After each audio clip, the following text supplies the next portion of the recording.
नहीं, श्री सद्गुरु महाराज की जय।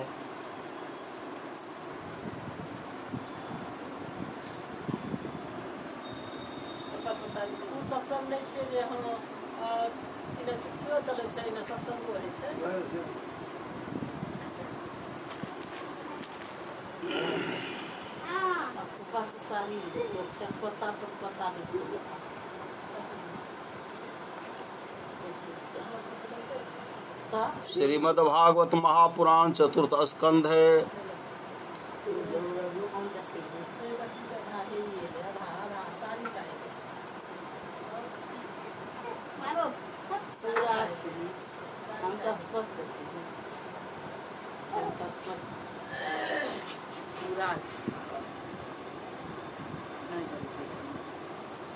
अच्छा हाँ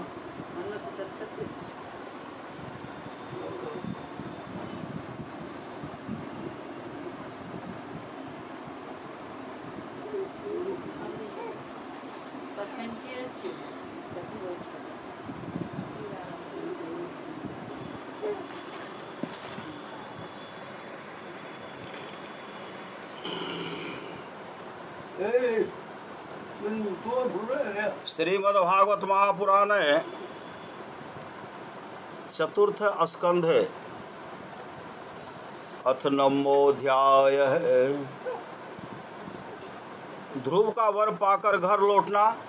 ध्रुव वर पाकर के घर लौट रहे हैं। श्री मैत्रेय जी कहते विदुर जी,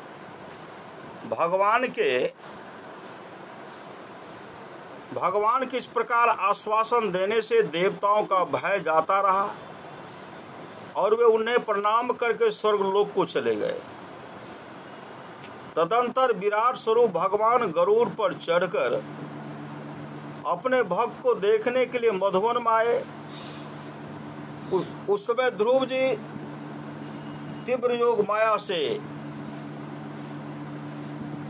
तीव्र योगाभ्यास एकाग्र हुई बुद्धि के द्वारा भगवान की बिजली के समान दैदीप्यमान जिस मूर्ति का अपने हृदय कमल में ध्यान कर रहे थे, भगवान उनके हृदय कमल में प्रकट हो गए। वह सहसा विलीन हो गए। इससे घबरा कर उन्होंने जो ही नेत्र खोले कि भगवान के उसी रूप को बाहर सामने खड़ा देखा। जो भगवान का रूप का वो अंदर में दर्शन करते थे, जब भगवान वहां खड़े हैं तो अपने भीतर से खींच लिए। ध्रुव गए, घबरा गए तो आंख खोलते हैं तो सामने में प्रभु का दर्शन, उनको सामने प्रभु का दर्शन हो गया। भगवान के उसी रूप को बाहर अपने सामने खड़ा देखा। प्रभु का दर्शन पाकर ध्रुव को बड़ा कुतूहल हुआ। वे प्रेम में अधीर हो गए। उन्होंने पृथ्वी पर दंड के समान लौटकर उन्हें प्रणाम किया। फिर वे इस प्रकार प्रेम भरी दृष्टि से उनकी ओर देखने लगे मानो नेत्रों से उन्हें पी जाएंगे, मुख से चूम लेंगे और भुजाओं में कस लेंगे। वे हाथ जोड़े प्रभु के सामने खड़े थे और उनकी स्तुति करना चाहते थे, परंतु किस प्रकार करें यह नहीं जानते थे। सर्वंतर्यामी हरि उनके मन की बात जान गए। उन्होंने कृपा पूर्वक अपने वेदमय शंख को उनके गले में उनके गाल से छुआ दिया। वेदमय शंख को क्या उनके गाल से छुआ दिया, भगवान छुआ दिया। ध्रुव जी भविष्य में अविचल पद प्राप्त करने वाले थे। इस समय शंख का स्पर्श होते ही उन्हें वेदमयी दिव्य वाणी प्राप्त हो गई और जीव तथा ब्रह्म के स्वरूप का भी निश्चय हो गया। वे अत्यंत भक्ति भाव से धैर्य पूर्वक विश्व विख्यात कीर्तिमान श्री हरि की स्तुति करने लगे। जो स्तुति भी करने के लिए उनको नहीं आता था, भगवान उस शंख को सटाए स्तुति करने लगे।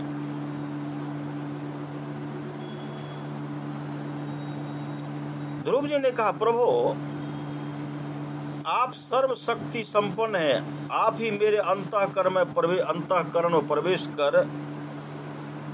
कर अपने तेज से मेरी सोई हुई वाणी को सजीव करते हैं तथा हाथ, पैर, कान और त्वचा आदि अन्यान इंद्रियों एवं प्राणों को भी चेतनता देते हैं। मैं आप अंतर्यामी भगवान को प्रणाम करता हूँ। भगवान आप एक ही है, परंतु अपनी अनंत गुणमयी माया शक्ति से इस महदादि संपूर्ण प्रपंच को रचकर अंतर्यामी रूप से उसमें प्रवेश कर जाते हैं और फिर इसके इंद्र आदि असत गुणों में उनके अधिष्ठात्री देवताओं के स्वरूप में अस्तित्व होकर अनेक रूप भासते हैं। ठीक वैसे ही जैसे तरह तरह की लकड़ियों में प्रकट हुई आग अपनी उपाधियों के अनुसार भिन्न भिन्न रूपों में भासती हैं। नाथ, सृष्टि के आरंभ में ब्रह्मा जी ने भी आपकी शरण लेकर आपके दिव्य ज्ञान के प्रभाव से ही इस जगत को सोकर उठे हुए पुरुष के समान देखा था। दीनबंधो, कहीं आपके चरण तल का मुक्त पुरुष भी आश्रय लेते हैं? उन्हीं आपके चरण तल का मुक्त पुरुष भी आश्रय लेते हैं। कोई भी कृतज्ञ पुरुष उन्हें कैसे भूल सकता है? प्रभु, इन सब तुल शरीरों के द्वारा भोगा जाने वाला इंद्रिय और विषयों के संसर्ग से उत्पन्न सुख तो मनुष्यों को नरक में भी मिल सकता है। जो लोग इस विषय सुख के लिए ललायत रहते हैं और जो जन्म मरण के बंधन से छुड़ा देने वाला कल्पतरु स्वरूप आपकी उपासना भगवत प्राप्ति के सिवा किसी अन्य उद्देश्य से करते हैं, उनकी बुद्धि अवश्य आपकी माया के द्वारा ठगी गई है। नाथ, आपके चरण कमलों का ध्यान करने से और आपके भक्तों के पवित्र चरित्र सुनने से प्राणियों को जो आनंद प्राप्त होता है वह निजानंद स्वरूप ब्रह्म में भी नहीं मिल सकता। फिर उन्हें काल की तलवार काटे डालती है। उन स्वर्गीय विमानों से गिरने वाले पुरुषों को तो वह सुख मिल ही कैसे सकता है?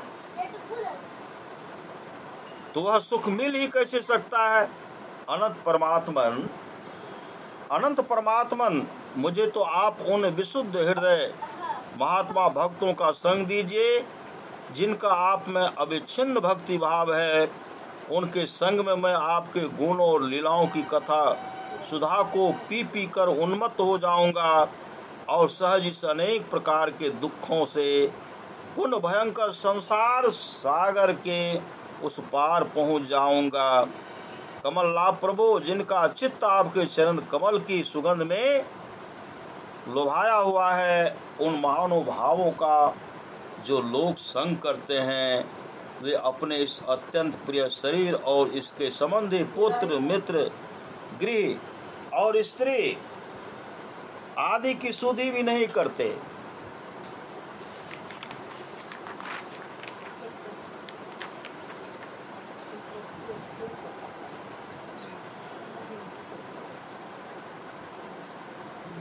अजन्मा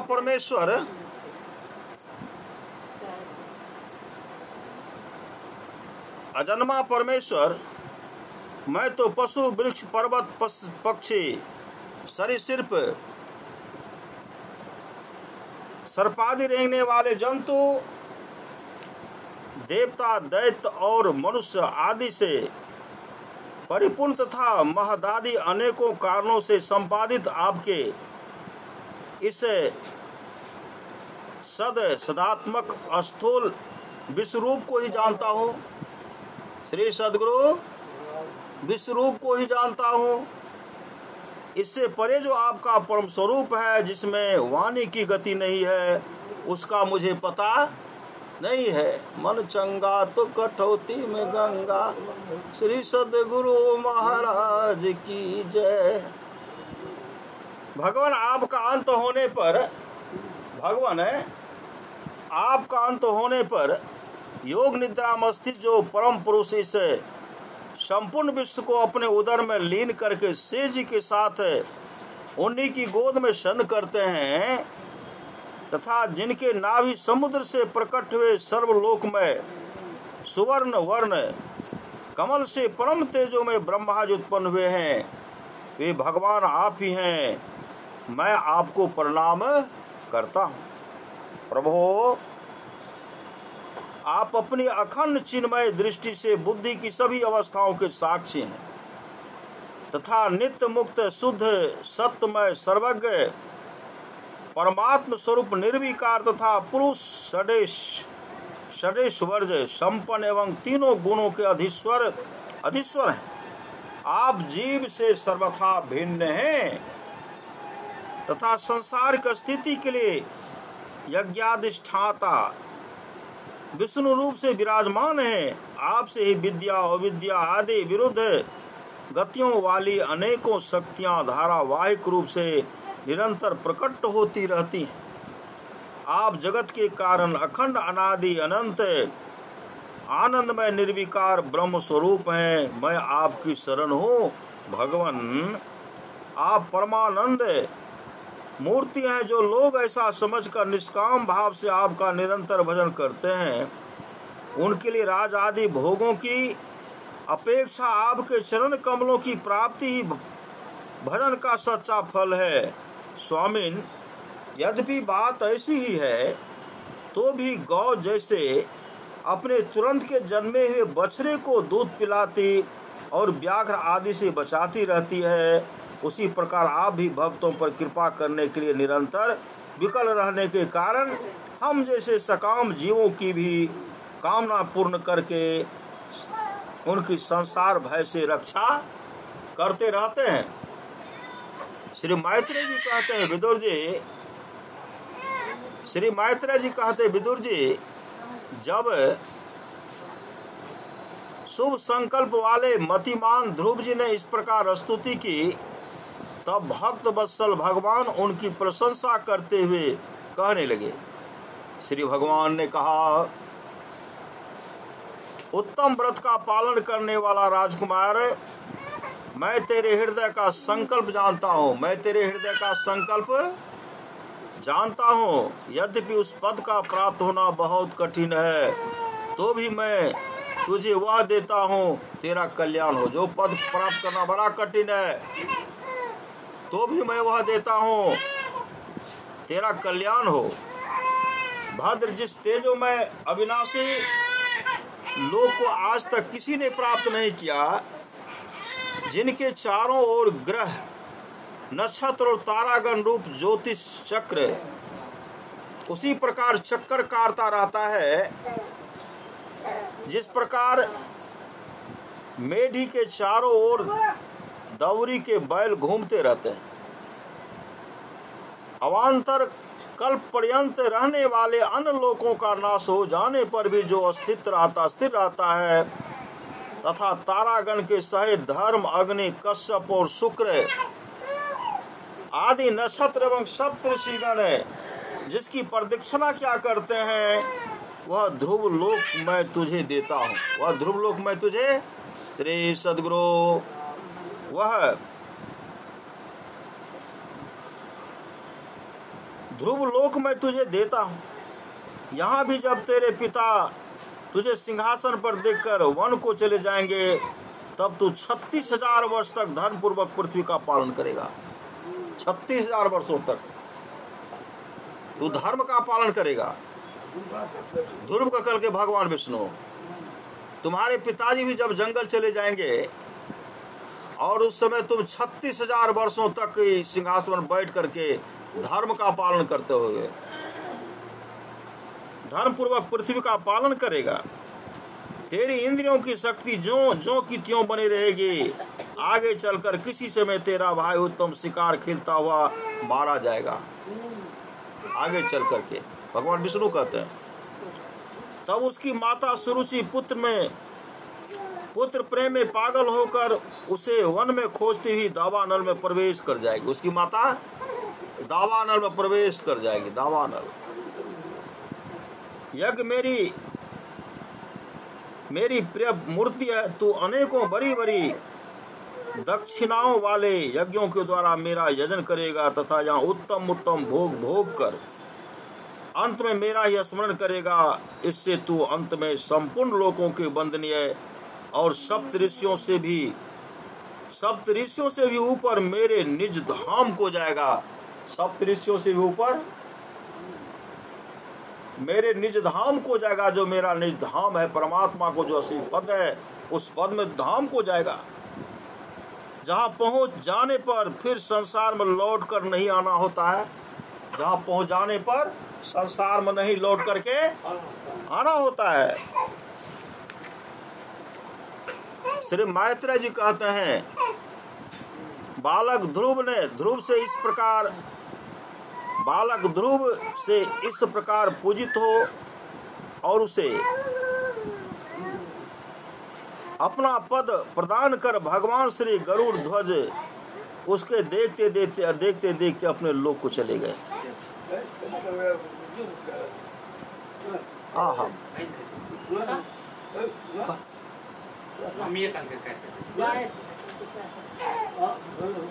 श्री सद्गुरु महाराज की जय।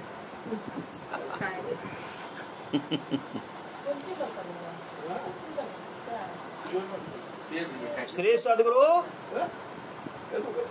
भगवान विष्णु, श्री सद्गुरु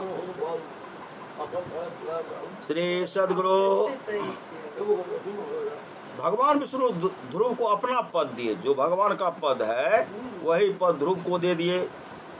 प्रभु की चरण वाले श्री सद्गुरु।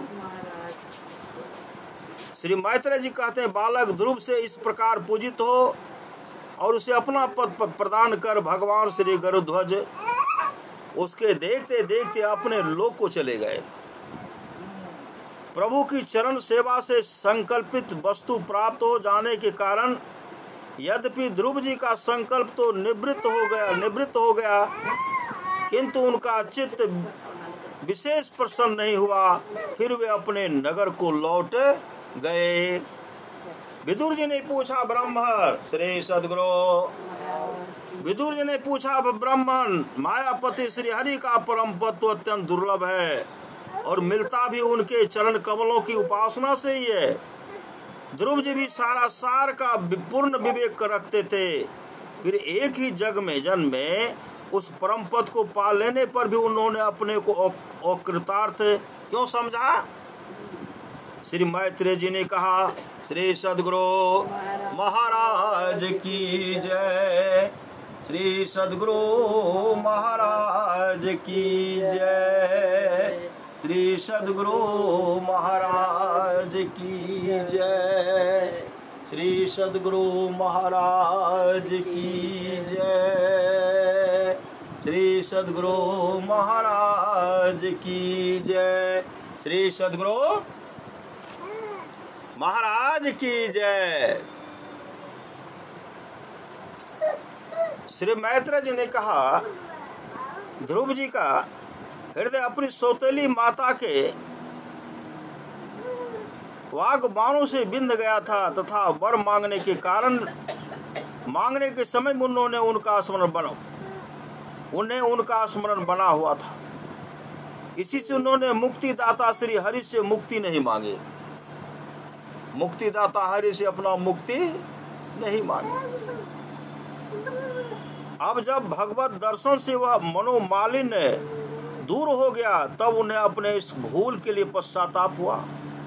ध्रुव जी मन ही मन कहने लगे, अहो सनकादि ऊर्ध्वरेता नैष्ठिक ब्रह्मचारी सिद्ध भी जिन्हें समाधि द्वारा अनेकों जन्मों में प्राप्त कर पाते हैं, उन भगवत चरणों की छाया को मैंने 6 महीने में ही पा लिया, किंतु चित्त में दूसरी वासना रहने के कारण मैं फिर उनसे दूर हो गया। अहो मुझ मंद भाग मूर्खता को देखो। मैंने संसार पास को काटने वाले प्रभु के पाद पद्मों में पहुंचकर भी उन्हें नाशवान वस्तु की याचना की। देवताओं को स्वर्ग भोग के पश्चात फिर नीचे गिरना होता है, इसलिए वे मेरी भगवत प्राप्ति का रूप उच्च स्थिति को सहन नहीं कर सके, अतः उन्होंने ही मेरी बुद्धि को नष्ट कर दिया। तभी तो मुझ दुष्ट ने नारद जी की यथार्थ बात भी स्वीकार नहीं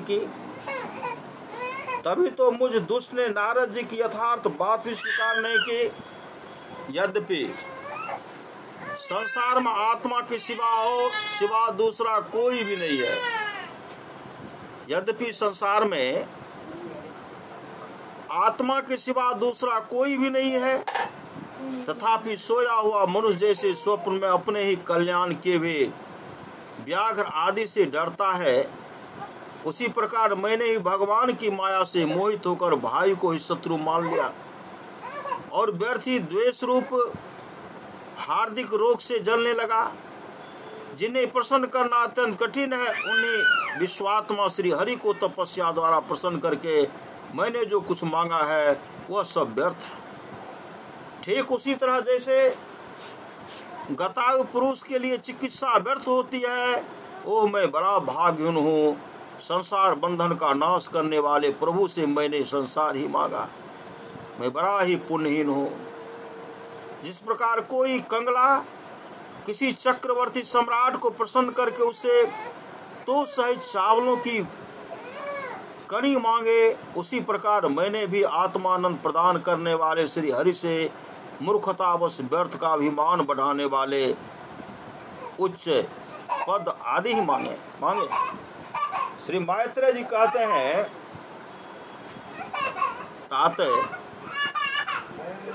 तुम्हारी यह जो लोग श्री मुकुंद पादार बिंद मकरंद से ही मधुर हैं, मकरंद से ही मधुकर हैं, जो निरंतर प्रभु की चरण रज का ही सेवन करते हैं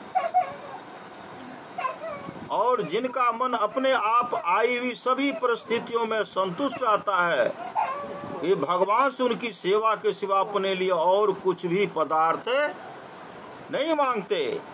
इधर जब राजा उत्तानपाद ने सुना कि श्री सद्गुरु, इधर जब राजा उत्तानपाद ने सुना कि उनका पुत्र ध्रुव घर लौट रहा है, तो उन्हें इस बात पर वैसे ही विश्वास नहीं हुआ जैसे कोई किसी के यमलोक से लौटने की बात पर विश्वास न करे। उन्होंने यह सोचा कि मुझ अभागे का ऐसा भाग कहाँ, परंतु फिर उन्हें देवर्षि नारद की बात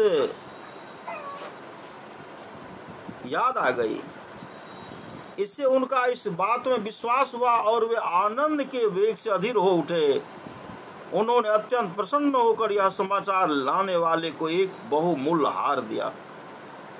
राजा उत्तानपाद ने पुत्र का मुख देखने के लिए उत्सुक होकर बहुत से ब्राह्मण कुल के बड़े बूढ़े मंत्री और बंधुजनों को साथ लिया तथा एक बढ़िया घोड़ों वाले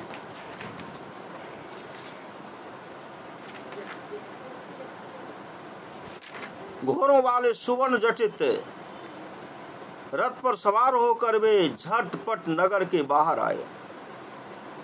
उनके आगे आगे वे ध्वनि होती जाती थी तथा शंख, दुंदुभी एवं वंशी आदि अनेकों मांगलिक बाजे बजते जाते थे।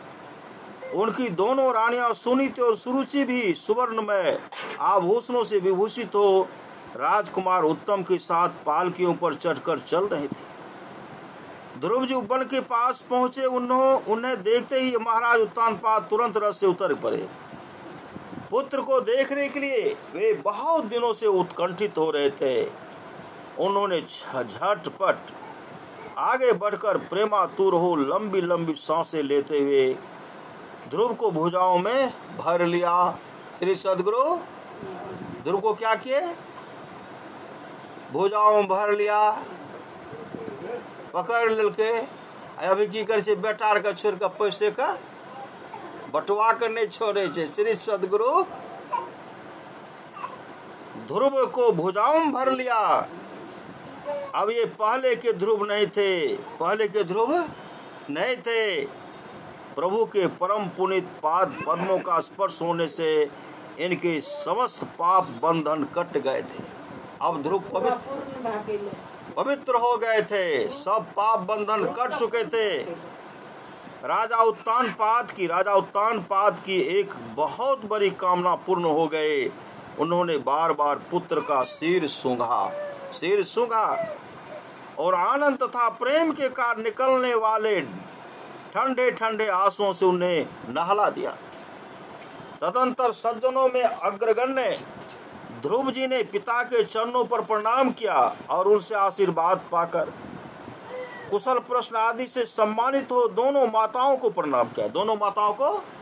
प्रणाम किया।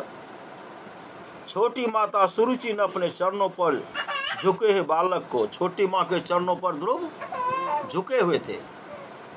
छोटी माता सुरुचि ने अपने चरणों पर झुके हुए बालक ध्रुव को उठाकर हृदय से लगा लिया और अश्रु गदगद वाणी से चिरंजीवी रहो ऐसा आशीर्वाद दिया। जिस प्रकार जल स्वयं ही नीचे की ओर बहने लगता है, उसी प्रकार मैत्री आदि गुणों के कारण जिस पर श्री भगवान प्रसन्न हो जाते हैं, उसके आगे सभी जीव झुक जाते हैं। जिन पर भगवान प्रसन्न हो जाते हैं, उसके आगे सभी जीव झुक जाते हैं। इधर उत्तम और ध्रुव दोनों ही प्रेम से विह्वल होकर मिले। दोनों भाई विह्वल होकर के प्रेम से मिले। एक दूसरे के अंगों का स्पर्श पाकर उन दोनों के शरीर में रोमांच हो आया तथा नेत्रों से बार बार आंसुओं की धारा बहने लगी। ध्रुव की माता सुनीति अपने प्राणों से भी प्यारे पुत्र को गले लगाकर सारा संताप भूल गए। उसके सुकुमार अंगों का स्पर्श से उसे बड़ा ही आनंद प्राप्त हुआ। वीरवर विदुर जी, वीर माता सुनीति के स्तन उसके नेत्रों से झरते हुए मंगल में आनंद आश्रुओं से भीग गए और उनसे बार बार दूध बहने लगा। उस समय पूर्ववासी लोग उसकी प्रशंसा करते हुए कहने लगे, महारानी जी, आपका लाल बहुत दिनों से खोया हुआ था, सौभाग्यवश अब यह लौट आया है। यह हम सब का दुख दूर करने वाला है, बहुत दिनों तक भूमंडल की रक्षा करेगा। आपने अवश्य शरणागत भयभंजन श्री हरि की उपासना की है। उनका निरंतर ध्यान करने वाले धीर पुरुष परम दुर्जय मृत्यु को भी जीत लेते। विदुर जी, इस प्रकार जब सभी लोग ध्रुव के प्रति अपना लाड प्यार प्रकट कर रहे थे, उसी समय उन्हें भाई उत्तम के सहित हथनी पर चढ़ाकर महाराज उत्तानपाद ने बड़े हर्ष के साथ राजधानी में प्रवेश किया। उस समय सभी लोग उनके भाग की बड़ाई कर रहे थे। नगर में जहां तहां मगर के आकार के सुंदर दरवाजे बनाए गए थे तथा फल फूलों के गुच्छों के सहित केले के खंभे और सुपारी के पौधे सजाए गए थे। द्वार द्वार पर दीपक के सहित जल के कलश रखे हुए थे, जो आम के पत्तों, वस्त्रों, पुष्पमालाओं तथा मोती की लड़ियों से सुसज्जित थे। जिन अनेकों परकोटों, फाटकों और महलों से नगरी शोभित थे, उन सब को सुवर्ण की सामग्रियों से सजाया गया था। उनके कंगूरे विमानों के शिखरों के समान चमक रहे थे। नगर के चौक, गलियों, अट्टारियों और सड़कों को झाड़ बुहार कर उन पर चंदन का छिड़काव किया गया था और जहां तहां खीर, चावल, पुष्प, फल जो एवं अन्य मांगलिक उपहार सामग्रियां सजी रखी थी। ध्रुव जी राजमार्ग से जा रहे थे। उस समय जहां तहां नगर की शीलवती सुंदरियां उन्हें देखने को एकत्र हो रही थी। उन्होंने बात्सल भाव से अनेकों शुभ आशीर्वाद देते हुए उन पर सफेद सरसों, अक्षत, दही, जल, दुर्वा, पुष्प और फलों की वर्षा की। इस प्रकार उनके मनोहर गीत सुनते हुए ध्रुव जी ने अपने पिता के महल में प्रवेश किया। वह श्रेष्ठ भवन महामूल्य मणियों की लड़ियों से सुसज्जित था। उसमें अपने पिताजी के लाड प्यार का सुख भोगते हुए वे उसी प्रकार आनंद पूर्वक रहने लगे जैसे स्वर्ग में देवता लोग रहते हैं। वहां दूध के फेन के समान सफेद और कोमल सजाएं, हाथी दांत के पलंग, सुनहरी कामदार पर्दे, बहुमूल आसन और बहुत सा सोने का सामान था। उसकी स्फटिक और महामरकत मणि पन्ने की दीवारों में रत्नों की बनी हुई स्त्री मूर्तियों पर रखे हुए मणि में दीपक जगमगा रहे थे। उस महल के चारों ओर अनेक जाति के दिव्य वृक्षों से शोभित उद्यान थे, जिनमें नर और मादा पक्षियों का कलरव तथा मतवाले भौरों का गुंजार होता रहता था। उन बगीचों में वैदुर्य मणि पुखराज की सीढ़ियों से सुशोभित बावलियां थी, जिनमें लाल, नीले और सफेद रंग के कमल खिले रहते थे तथा हंस कारंडव, चकवा एवं सारस आदि पक्षी क्रीड़ा करते रहते थे। राजऋषि उत्तानपाद ने अपने पुत्र के आदि अद्भुत राजऋषि उत्तानपाद ने अपने पुत्र के अति अद्भुत प्रभाव की बात देवर्षि नारद से पहले ही सुन रखी थी। तब उसे प्रत्यक्ष वैसा है देखकर उन्हें बड़ा आश्चर्य हुआ। फिर यह देखकर कि अब ध्रुव तरुण अवस्था को प्राप्त हो गए हैं और मार्त वर्ग उन्हें आदर की दृष्टि से देखते हैं तथा प्रजा का भी उन पर अनुराग है, उन्होंने उन्हें निखिल भूमंडल के राज पर अभिषिक्त कर दिया और आप वृद्धावस्था आई जानकर आत्मस्वरूप का चिंतन करते हुए संसार से विरक्त होकर वन को चल दिए। इति श्रीमद्भागवते महापुराणे पारमहंस्यां संहितायां चतुर्थस्कंधे